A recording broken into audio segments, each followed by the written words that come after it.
Hello and welcome to the official podcast of Palate Exposure, featuring Ilona Thompson, a podcast for those seeking the ultimate in wine, food, and travel. Each week she interviews winemakers, chefs, celebrities, and a variety of guests that shape the way we enjoy life.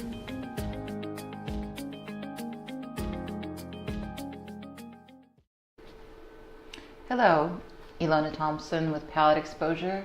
We're here today with Michael Wolf, a renowned viticulturalist and a staple in Napa Valley for a number of decades, highly regarded, and it's quite an honor to have a conversation with you, Michael. I cannot wait to delve into past, present, and hopefully talk a little bit about the future.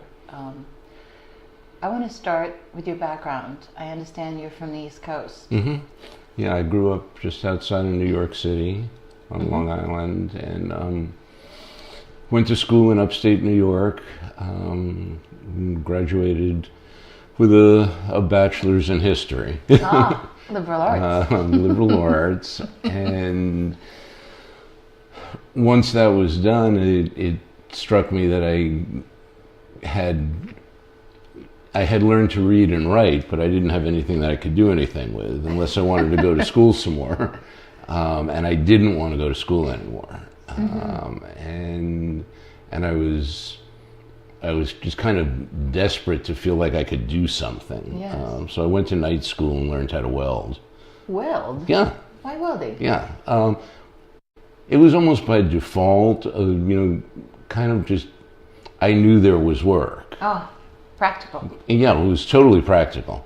Totally practical. And it turned out in the long run, I had no idea at the time that I was going to get involved with farming. It turned out to be super useful, over time, which was just a kind of a convenient, nice coincidence. But a couple of friends and I, guys that I knew from college, had always talked about buying a piece of land. That was kind of the thing in the early 70s, doing that whole back to the land thing. And mostly it was just bar talk. We would talk about it and dream about it and think about it. And one of them had a friend, an old-time friend from when he lived in Washington, D.C., who had moved up to Mendocino County, and she had bought this really cool farm, an old apple farm out in the middle of nowhere, halfway between Ukiah and Mendocino. Wow. And truly in the middle of nowhere. And Bill came out to visit Natalie one vacation. I don't know if it was spring or if it was over Thanksgiving. It was probably spring. And came back to school and said, I think I found a place. I'm like, no, really? We're actually going to do this? And there was this big tract of land that had been owned by Louisiana Pacific, big lumber company, and they had logged it in probably the late 1950s. And, just a corporate decision decided they were not going to log it again, ever. That either it was growing back too slowly or it was too remote or something, for whatever reason. So they sold it, and this guy bought it and split it up into anything from, I think he actually had some parcels there that were a full section, like 640 acres, and then all the way down to 40s. So we decided to do it. And it was a pretty big leap of faith, but, that being said, in 1972, it was $12,500 for 40 acres. Oh my goodness. But 40 acres was all you were getting. There was nothing there. There was no power, there was no phone. All the development, if you want to call it that, was just remnants of logging. So there were some roads, there were a few flat spots that they had built to load trucks. No developed water, no nothing. My goodness. Yeah, so it was kind of a big deal for us to do it, but we were young. It's a good thing to do when you're in your early 20s. I must have tested you. You grew up in the urban environment. correct. And all of a sudden you find yourself Right. in logging land. Right, exactly. How was that?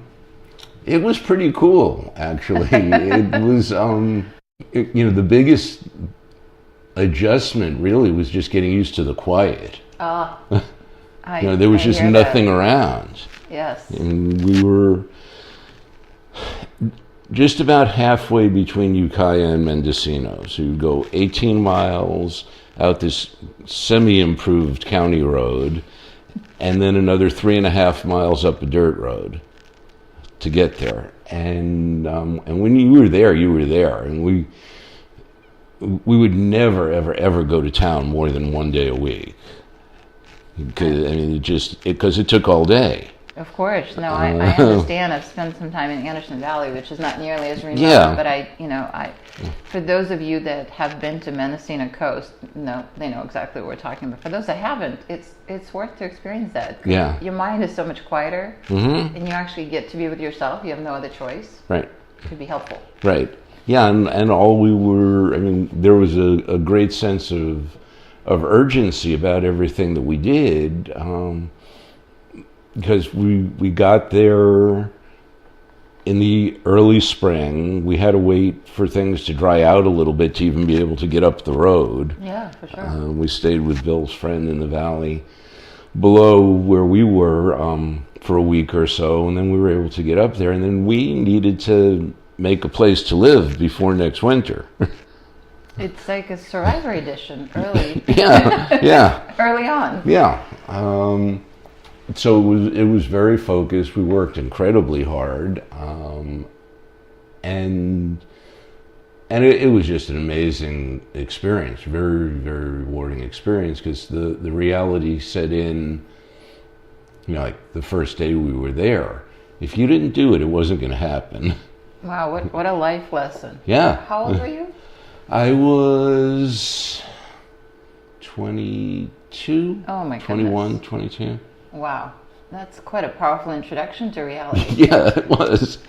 Most 22-year-olds It was, but, that. Given the choices, it kind of beat Vietnam. Indeed. Yeah. So, yeah, and did that for a while. When we went, we literally had all of our worldly belongings and all of our money with us. And we knew we were going to just burn through it, because there was no way we could do anything on the outside to make money. We needed to build stuff. Yep. Wow, so what a concept. So we did that, and first winter, I left during the first winter and went and stayed with some friends in Eugene, because I needed to make money, and I was the only one without they had marketable skills. I had my welding skills. That was where that happened. One of them was a carpenter, the other a commercial photographer. So they had stuff they could do. And so I went up to Eugene, worked in a big steel fabricating place up there. And it was good to just get away. Sure. And be away from each other. It was a pretty intense thing. So there was 3 of you? Just 3 single guys. Got it. And the dog. Important? Important, absolutely. Absolutely. And came back and worked all the next summer on the place, and then needed to make money again. And I decided, in my own wisdom at the time, that I wanted to be a logger. Yeah. Wow. Yet another very physical expression. Well, we were all in really good shape. Because all we did was work. Okay. But That's hard work.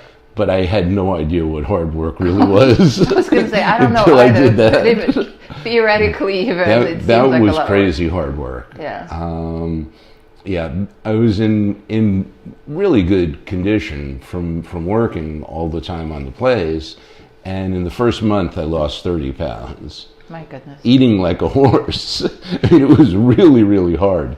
But I decided the reason that I did it was because there were other people our age, kind of in the broader neighborhood, of Mendocino County, who just absolutely hated loggers on their face.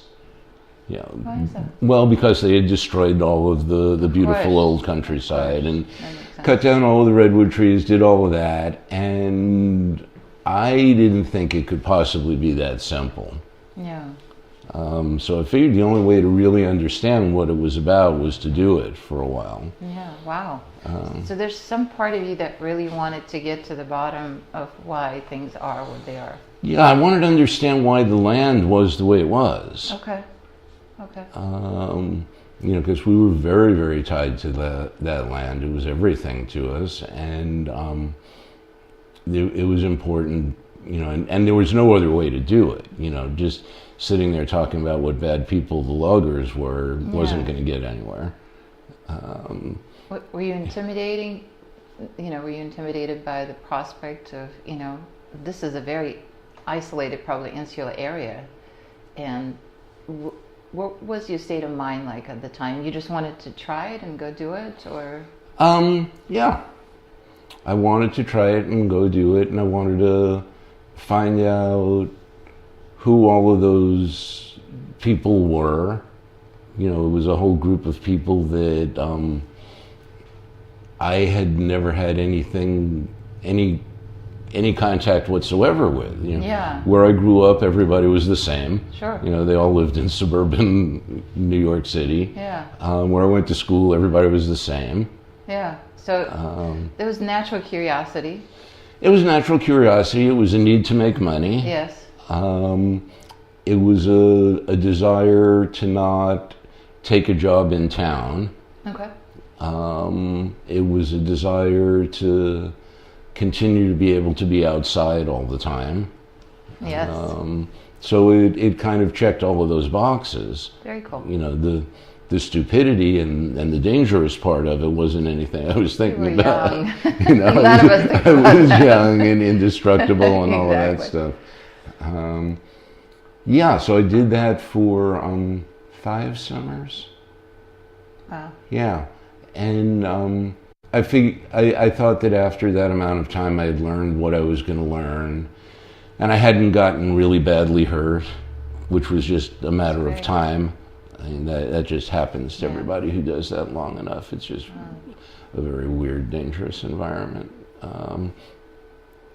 So I stopped doing it. But what I learned truly, and it was another one of those life lessons, was that the guys in the logging industry were just like everybody else. There were good ones and there were bad ones. Mm-hmm.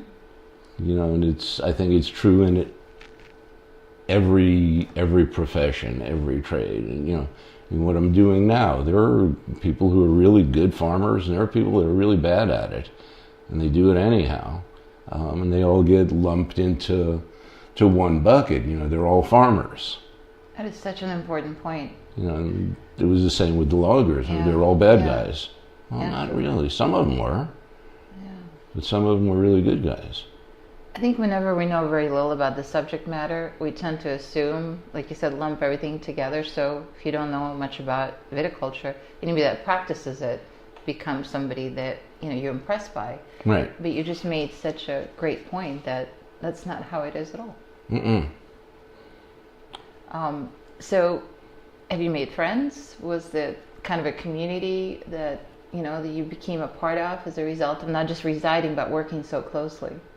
The people who lived there, I never really got to be friends with just one family of the people that I worked with. Mm-hmm. But there was a real community of people who lived there. Mm-hmm. Even though, and excuse me, being close together, is a relative thing. I mean, everybody had a minimum of 40 acres. Yeah. So you would walk a lot, and but there were, I would say, what we considered to be a community was probably 30 people. Okay. Something like that, but all totally independent. Okay. You know, the community piece of it was more of a social thing than anything else. There was an odd, and it never dawned on me until way later, but there was an odd sort of lack of working together that I think just stemmed from everybody being there because they wanted to be independent. That is so interesting. So they're so wedded to that it just, that's Yeah, the space. you kind of lost the notion of asking for help. Huh. And I still suffer from that today. And that was kind of a permanent mindset for me. That is so interesting because that's the value that gets praised so often. The whole communal thing, the camaraderie, the, you know, helpful hand of the There neighbor. was all of that. There was all of that. But when it came to physically getting stuff done, everybody kind of did their own things. That's really quite interesting. And there were some exceptions, but as a rule, everybody really focused on their own stuff. So you said it really cemented, in many ways, how you deal with life today, right? So there's something about it that was really seminal. Oh, absolutely, absolutely. And I think mostly it was that notion of if you didn't do it yourself, it wasn't going to happen. I think it should be on the poster. A very big poster that everybody looks at every day. Yeah, but there's definitely a downside to Yeah. it. You know, I think when you go through life that way, you miss out on some stuff. True. But everything is a trade-off, right? Absolutely, absolutely. You know, this country was founded on one of the core principles is independence. Mm-hmm. So I think it's such a huge value, and a lot of us got so away from that. Right. You know, the self-reliance piece of it, and it sounds like that's exactly what you practiced at a very young age. Yeah, and we learned that because we had to, and it stuck. You know, and I think you have to. You know, there's a bunch of pieces that come after that. You know, that you just because you're self-reliant doesn't mean you can be irresponsible. Yes, that's true. You know, that there's still the responsibility to the bigger whole. Well, being so close to the land, you know, again, so early on, Yeah. had to have given you such a powerful perspective on that connection. Yeah, it was an amazing experience. I mean, you know, people throw around the term life-changing experience. You know, that's a pretty cheap throwaway kind of term that people use. But that really was. I mean, that was kind of a big deal. Wow. And you stuck with it. I mean, Oh, yeah. you were there, you said 5 summers, so you continued that lifestyle for another Continued year. that lifestyle. And interestingly, the reason that I left was that I wound up getting bored. that just doing the day-to-day, Yeah. you know, how much wood can you cut? How much time can you spend in the garden? Yeah. You know, once all the big infrastructure stuff was done, then you were just doing life on the farm. Yes. And it wasn't quite enough because it wasn't a real farm. I mean, Right. because it was not farmland. It was up in the woods, and yeah, you could, you know, we had a nice little orchard and we had a nice garden, but you know, there just wasn't quite enough to do. And you had to cook, so you had to learn We had that to skill. cook. Yeah. Are you still a good cook? Okay, I eat. I survive. Got it. So we had developed a friendship with the first person that we met when we got to Ukiah was the new accounts lady at the Savings Bank of Mendocino County.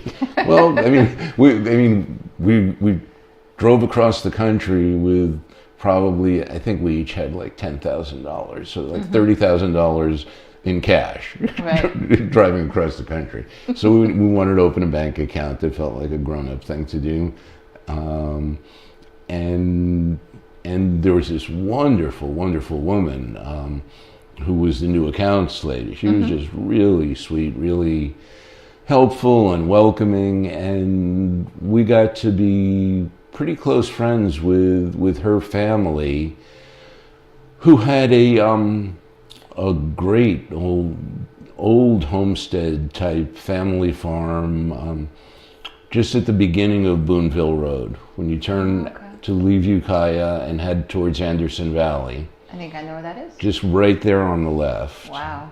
And, Gorgeous spot. Great spot. My God. Great spot. And they had pears and prunes and some vineyard.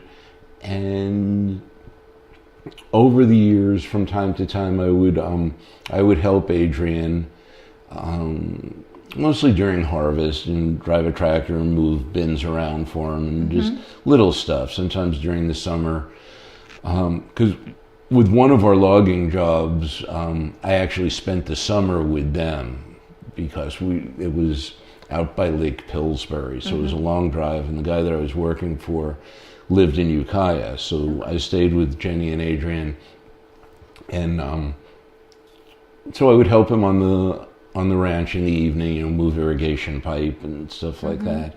And when I got tired of living out in the woods, I went and talked to him about, maybe this farming thing would be something I'd be interested in doing. I kind of like this. And I knew nothing. I mean, really nothing. Wow. I had not even the smallest clue about how to grow a grapevine. And he couldn't give me a job. He was barely making a living, for his family. He had 60 acres, and he did most of the work himself, but he had 2 kids that were still in high school, and so it just wasn't going to happen. But right about at that time, Andy Beckstoffer had bought the old Mendocino State Hospital property in Ukiah, actually in Talmadge, just south and east of Ukiah. And it was an amazing piece of property. It had, the state hospital campus, which is really reminiscent of like the Napa State Hospital, like at Imola, just a bunch of big old buildings. But they also had like 500 acres of farmland. Amazing. And it was such a great thing, and I don't know who was the governor at the time, but in their wisdom, they decided, that they were going to scale way back on all of these state mental hospital programs.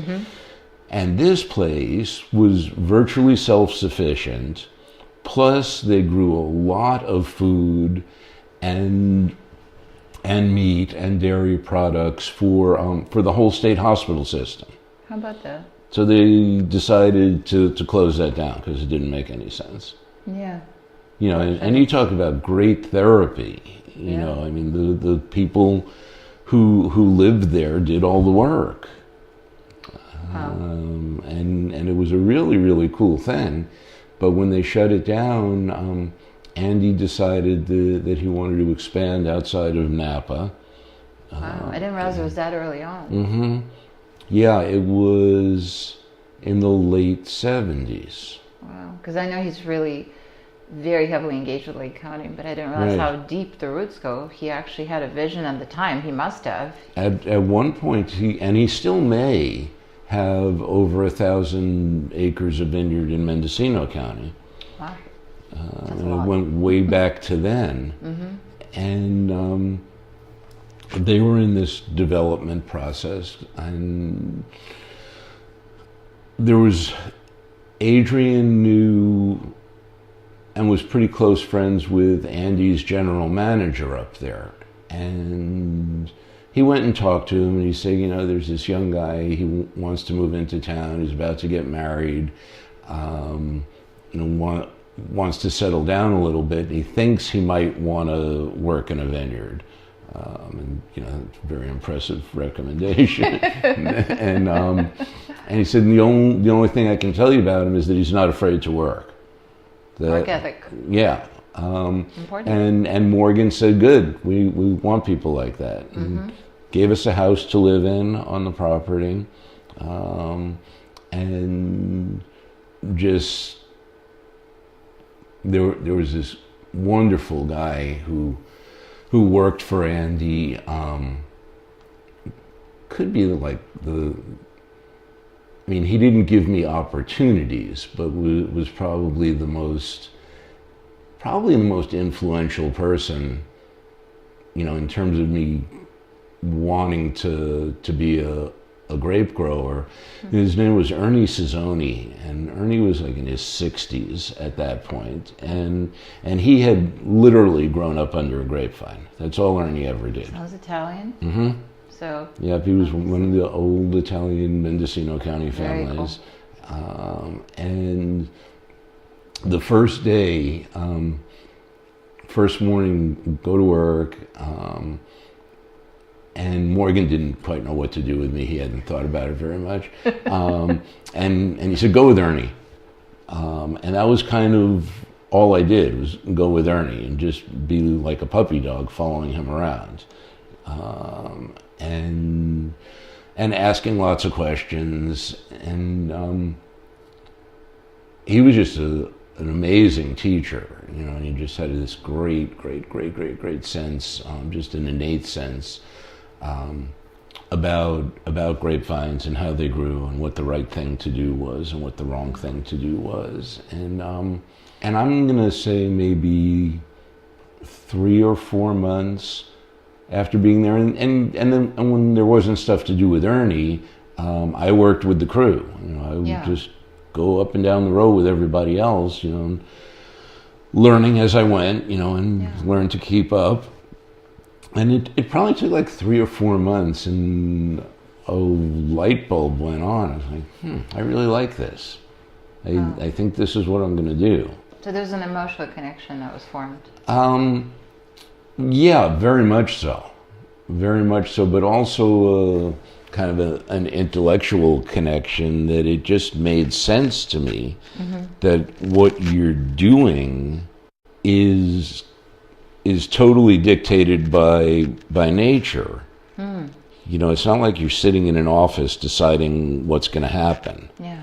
You're much more reacting to what's going to happen, and I still think that today the most important thing that a good farmer does is how they react and how they don't react. There's a lot of people in this industry feel like they have to do something. Exactly, and I think it's part of human nature, is exerting control. What you're describing is the opposite. Well, it depends on how you think of it. Not doing something can be a very conscious decision. Absolutely, it's also a decision, yeah. And just having that connection to nature and driving what you're doing.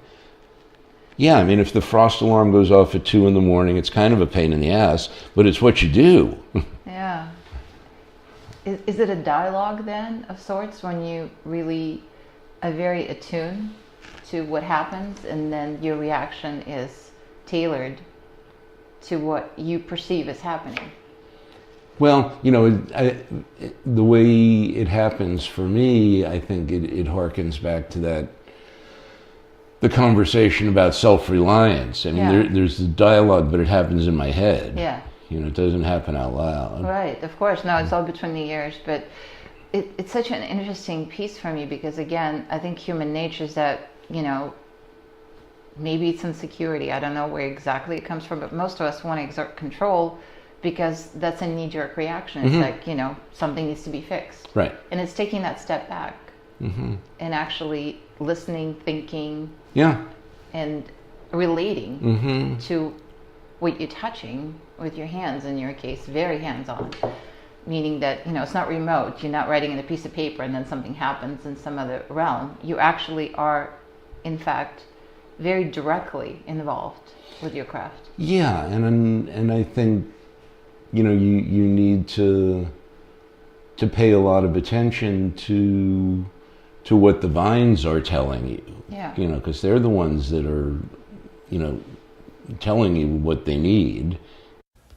The conclusion of this interview can be found in the next podcast, already available for your download. Thanks again for tuning in to the official podcast of Palate Exposure, featuring Ilona Thompson.